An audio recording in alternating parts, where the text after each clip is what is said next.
नमस्कार बच्चों, मैं प्यारेलाल कुशवाहा।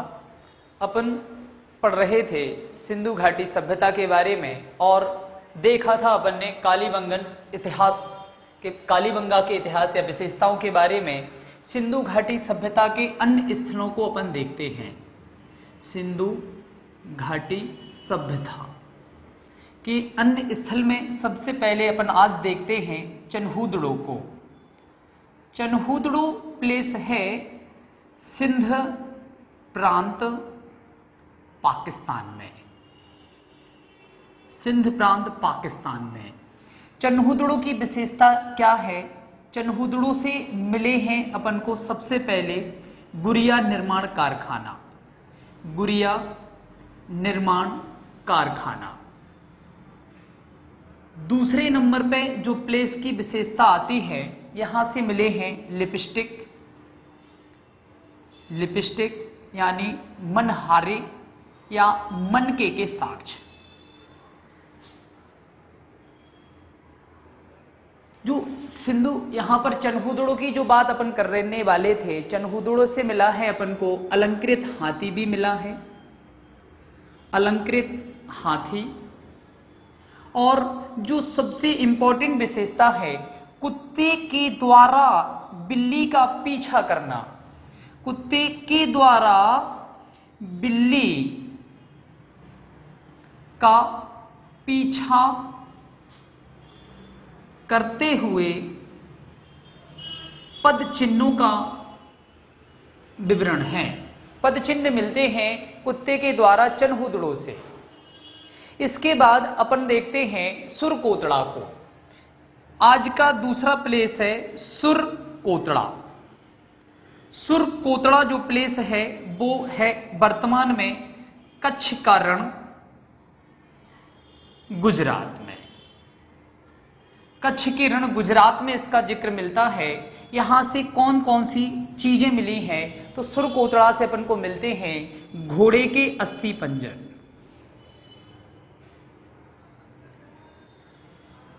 लेकिन हम आगे चल के कहेंगे कि इन लोगों को घोड़ा के बारे में जानकारी नहीं थी, हाथी पालने के बारे में जानकारी नहीं थी। इनको जानकारी थी लेकिन पालने के साक्ष्य नहीं मिलते हैं। सुरकोतड़ा के बारे में यहां पर दूसरी चीज जो मिलती है, यहां पर ऊंट के साक्ष्य भी मिले हैं। ऊंट के साक्ष्य मिलते हैं सुरकोतड़ा कच्छ के रण गुजरात से। यहां पर तराजू भी मिली है, तराजू के साक्ष्य मिले हैं। और सबसे इंपॉर्टेंट विशेषता थी इसका डकयार्ड होना यानी बंदरगाह का होना। आगे की ओर बढ़ते हैं, देखते हैं बेटा रंगपुर। रंगपुर आज का तीसरा स्थल है, उसके बारे में विशेषता तो नाम है रंगपुर। ये भी बेटा मिलता है गुजरात राज्य में। रंगपुर से कुछ नहीं ज्यादा इंपॉर्टेंट है, केवल धान की भूसी के ढेर। धान की भूसी के ढेर मिले हैं। रंगपुर भादर नदी के किनारे बसा है। भादर नदी के किनारे बसा है। रंगपुर के बाद अगले प्लेस की ओर चलते हैं बनवाली की ओर। बनवाली आज का हिसार में है। हिसार जिला हरियाणा में आता है। हरियाणा डिस्ट्रिक्ट यानी स्टेट में आता है। बनवाली से जो मिला है हल्की आकृति के खिलौने। हल जानते हैं ना बेटा, जो बैलों के साथ किसान कार्य करते थे। हल आकृति के खिलौने। और यहां पर फसल का एक जिक्र मिलता है जिसका नाम है जौ। अगला मिलता है अली मुरादपुर। ये भी पाकिस्तान में मिलता है, सिंध प्रांत में मिलता है। और सिंध प्रांत पाकिस्तान में है वर्तमान में। यहां से मिला है कुआं। अब आगे बढ़ते हैं, सिंधु घाटी सभ्यता के सामाजिक जीवन का उल्लेख देखते हैं। सामाजिक जीवन कैसा है सिंधु घाटी सभ्यता का? सामाजिक जीवन ये है मात्र सत्तात्मक। यानी उचित समाजवादी। मात्र सत्तात्मक समाज मिलता है, सामाजिक जीवन के बारे में जो बात आती है। दूसरे नंबर पे इनके बारे में जो देखा जाता है कि युद्ध प्रिय की बात करें, युद्ध प्रिय कम थे, युद्ध प्रिय कम थे। सामाजिक जीवन में तीसरा, युद्ध प्रिय कम थे, शांति प्रिय अधिक थे, अधिक थे। इनमें अगली विशेषता देखते हैं, चौथी विशेषता थी अंत्येष्टि। अंत्येष्टि संस्कार जो थे वो 3 प्रकार से किया करते थे। 3 प्रकार कौन कौन से थे? शव को दफनाना,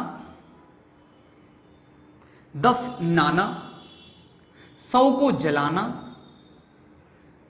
जलाना और पहाड़ों पर रखना। पहाड़ों पर शवों को रख दिया करते थे। यहां पर एक कब्र में मालिक के साथ कुत्ते के साक्ष्य भी मिले हैं। ये वाली विशेषता जो आती है यहां पर सामाजिक जीवन में दर्शाती है कि इनका सामाजिक जीवन में अंत्येष्टि कितने प्रकार से हुआ करती थी।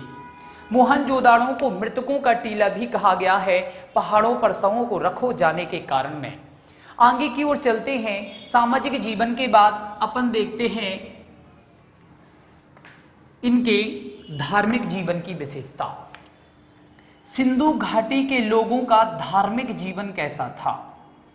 इनके जीवन में कर्मकांड था। कर्मकांड क्या कहलाता है?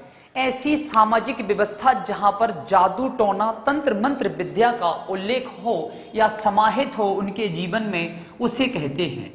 इसके प्रूफ मिलते हैं कि यहाँ के जो लोग थे वो नाग देवता की पूजा करते थे और गले में ताबीज पहनते थे। धरती को उर्वरता देवी मानकर पूजा करते थे, यानी उर्वरता की देवी धरती को मानते थे। हल चलाना उस पे पाप मानते थे। हवन कुंड के साक्ष्य मिले हैं, हवन कुंड के साक्ष्य मिले हैं। ये मिले हैं अपन को लोथल से और काली बंगा से। 2 जगह से हवन कुंड के साक्ष्य मिले हैं। मंदिरों के अवशेष नहीं मिले, अवशेष नहीं मिले। यहां पर 3 मुख देवता वाले एक सील पर, सील का मतलब था बेटा मोहर, एक मोहर पर 3 मुख वाले देवता पशुपति नाथ का उल्लेख है, पशुपति नाथ का उल्लेख है। ये कहानी है इनके धार्मिक जीवन की। धार्मिक जीवन के बाद आगे की ओर चलते हैं, देखते हैं यहां की अन्य विशेषताओं के बारे में, व्यापार के बारे में। व्यापार संबंध क्या था? व्यापार संबंध था इनका मध्य एशिया से, मध्य एशिया और साथ में अफगानिस्तान से, अफगानिस्तान से। अब बात करने वाले थे यहां पर ये लोग कहां से कौन सी वस्तु का व्यापार करते थे, कहां से किस चीज को मिलाया करते थे। तो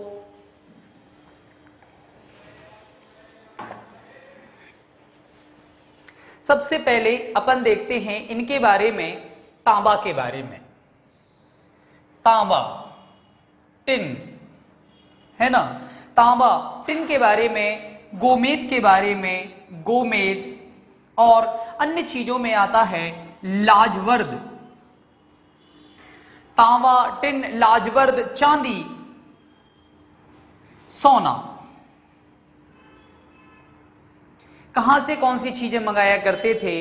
तांबा मंगाया करते थे खेतड़ी से, खेतड़ी। टिन को व्यापार करते थे अफगानिस्तान, अफगानिस्तान से। गोमेद मंगाया करते थे सौराष्ट्र, सौराष्ट्र गुजरात में। जो लाजवर्द मंगाया करते थे मोसोपोटामिया की सभ्यता से। मोसोपोटामिया की सभ्यता ये थी इराक और ईरान। इराक और ईरान की दजला फारात नदियों के बीच में बसी सभ्यता मोसोपोटामी। चांदी का व्यापार करते थे अफगानिस्तान और ईरान से। सोना मंगाते थे, एक करते थे व्यापार भारत में कर्नाटक से, विदेश से करते थे अफगानिस्तान और ईरान से। देखते हैं व्यापार संबंध मध्य एशिया से, अफगानिस्तान से था, तांबा खेतड़ी की खदानों से, टिन अफगानिस्तान, गोमद सौराष्ट्र से, लाजवर्द मोसोपोटामिया इराक या ईरान से, चांदी अफगानिस्तान ईरान से, सोना कर्नाटक अफगानिस्तान और ईरान से मंगाया करते थे। आगे की ओर चलते हैं, देखते हैं इनके व्यापार में कैसा था। तो ये व्यापारी थे, मतलब शहरी सभ्यता का उल्लेख है। अब आता है पशुपालन का उल्लेख।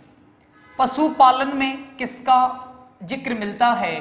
तो ये गाय पालते थे, वही बात है बेटा, बैल, गाय, बैल, बकरी, कुत्ता,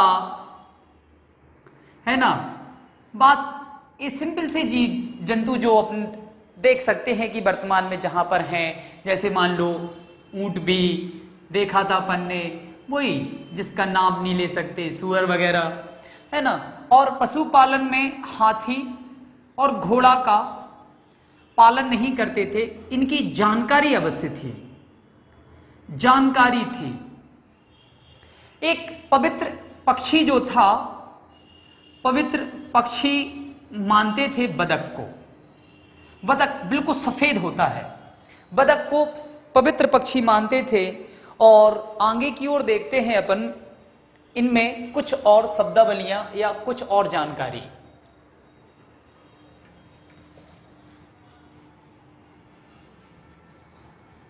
यहां की फसलें,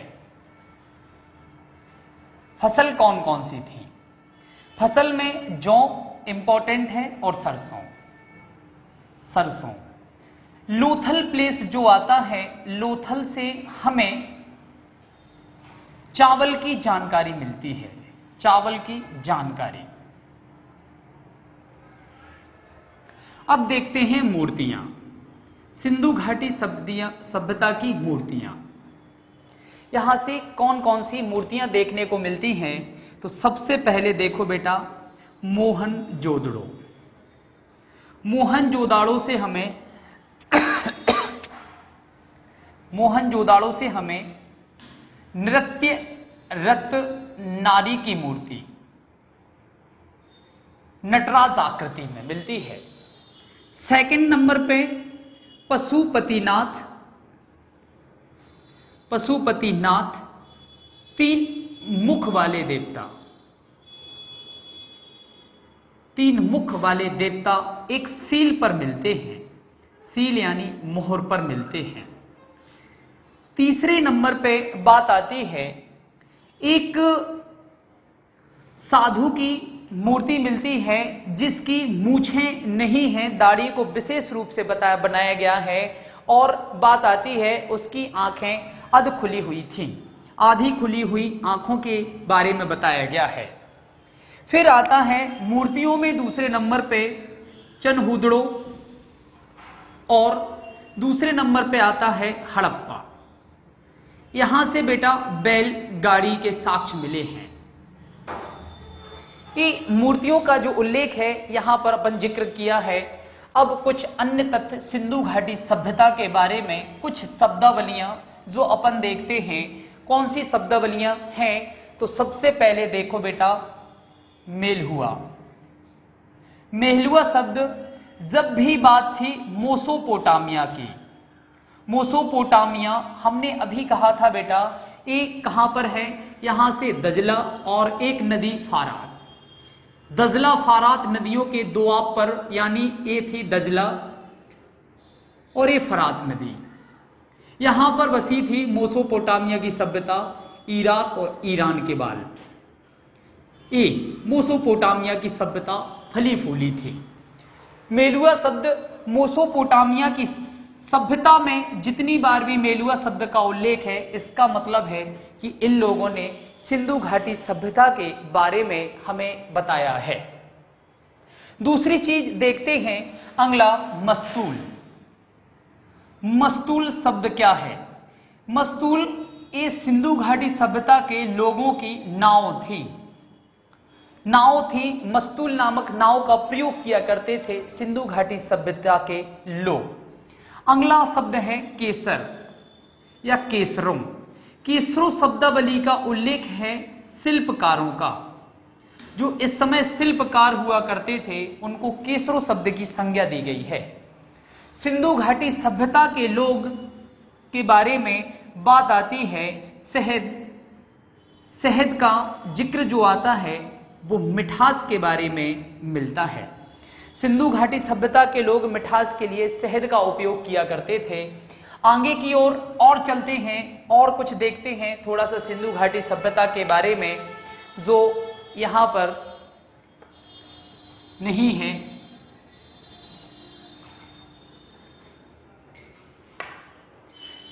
सिंधु घाटी सभ्यता में जो भी सामाजिक जीवन